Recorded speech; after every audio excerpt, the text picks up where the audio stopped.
Hey guys, what's up? It's Trev, SmashweRx. Just to let you know, we got, yeah, see? That's Kyle. Kyle's Isaiah. He's a badass games athlete, good friend, and dude, hella strong guy. Hey, we're gonna be talking about shoulder stability. I know, just put my big fat meat hand in front of the camera. Never said I was good. Yeah, I did actually. I said George Lucas finds me for advice for camera skills. But we're looking at shoulder stability. The problem with the shoulder is it's such a mobile joint that, remember, you have that roll, slide, glide in the shoulder to allow for all those funky, awesome positions, but you sacrifice stability for mobility.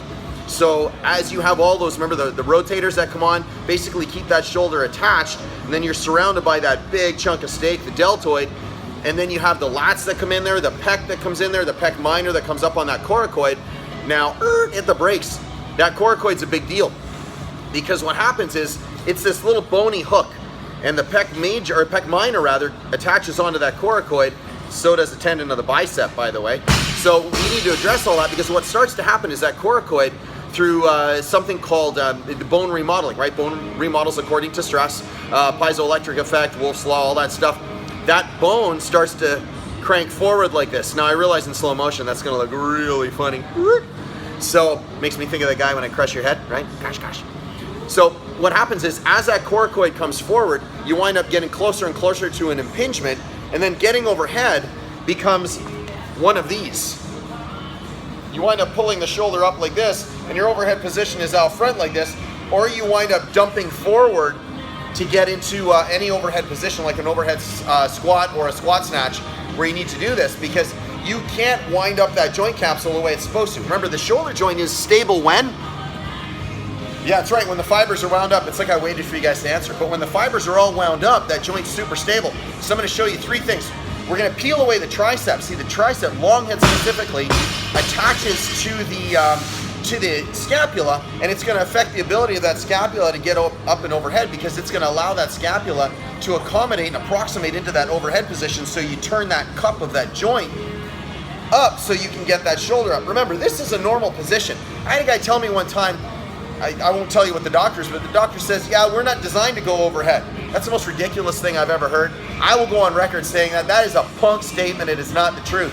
We are designed to go overhead. This is normal. That's why our shoulders do this. So I'm gonna show you how to peel away that long head of that tricep so we can get this A, front rack position, right? Good front rack, and B, we can get overhead, and that long head of that tricep doesn't inhibit that. Number two, we're gonna stabilize that shoulder in a really, really nice externally rotated position. And then number three, we need to get that super neglected muscle, serratus anterior, right? It's the boxer's muscle, right? Protraction, retraction. Mike Tyson, right, throws that wicked right hook. And as you're throwing that right hook, that scapula has to protract to force that scapula around as the pec contracts as well, to slam that fist into the side of the head when he catches you, or maybe he bites your ear, one of the two. But either way, he's gonna do something, right?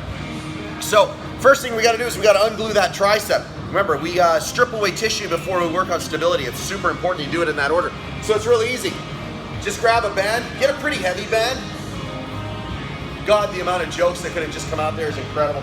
You're gonna wind it up, and then you're gonna grab on here, and you're just gonna bring your elbow all the way up against the rig. So wind up the band's at about maybe mid-thigh height, and then you're just gonna hang out like this. 2 minutes, dose minutes. That's my Spanglish for the day. Good. We just hang out. That's gonna open up that long head of that tricep, peel it away from that olecranon in the back, and then that scapula, infraglenoid tubercle, I believe, from the scapula as well. So it's gonna change the movement of that scapula and allow for that overhead position. That's number one. Number two, oh yeah, this is a good one. So number two is, now let's see if we can get this all the way. We can do left side, we can do right side, doesn't really matter. But we're gonna put the kettlebell behind us. So kettlebell is right here behind us. Arm is gonna go out like this. You're gonna take the kettlebell, and I'm gonna show you. So the kettlebell's right here. So I'm just gonna rest it on me for now. I want the kettlebell on the floor when you start this, but this is just for video's sake, right? So all you're gonna do is you're gonna take the kettlebell, you're gonna hold it up, you're gonna put the arm out like this. And how about we change this so we can actually see the video? I'm gonna move way over here. You're gonna take your kettlebell. You're gonna wind it up, arms out like this. You're gonna drop the foot all the way over to the other side, and then you're just gonna push yourself up. So you're gonna hang out like this, but I want you to look at the kettlebell. You're gonna hang out like this for how long? As long as you humanly can. Ideally, 2-3 minutes. This is the kettlebell arm bar. This is the simple version. There's like 9 different versions of this. This arm here is to stabilize you. Leg stabilizes you, so you're just concentrating on holding the shoulder up. So this is how you stay. Nice and upright like this forever, okay? That's number 2. Number 3 is just flip over. Super easy. We're gonna protract and retract the scapula so we can strengthen up that serratus anterior. Serratus anterior, those little bumpy superhero muscles that people have under here that they draw in the comics, or they put on suits when you're Batman in a superhero movie. All you're gonna do is you're gonna get on your stomach like this. It's just gangster, huh?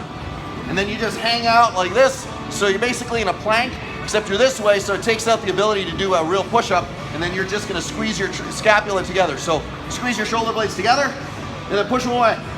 Just protract and retract the scapula. 2 sets of 15. Get that working?